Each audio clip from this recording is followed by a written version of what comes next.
19. Departure. Paul, in his 2 letters to Timothy, uses a Greek word with telling effect.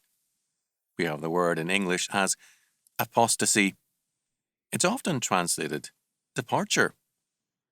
In 1 Timothy 1:20, he tells us of 2 leaders who left the faith, who apostatized, Hymenaeus and Alexander. Paul then declares in 1 Timothy 4:1 that many shall depart, and the word he uses is apostasontai. Then in 2 Timothy 2:19, Paul declares, quote, "Let everyone that nameth the name of Christ depart, apostateto, from iniquity." End quote. What Paul is telling us is that life is growth. It is movement in one direction or another.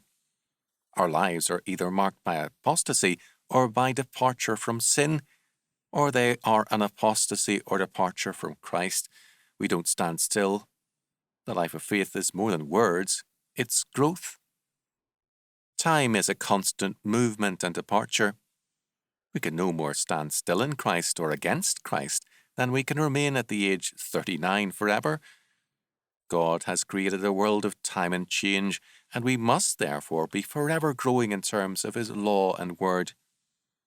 The refusal to grow is death.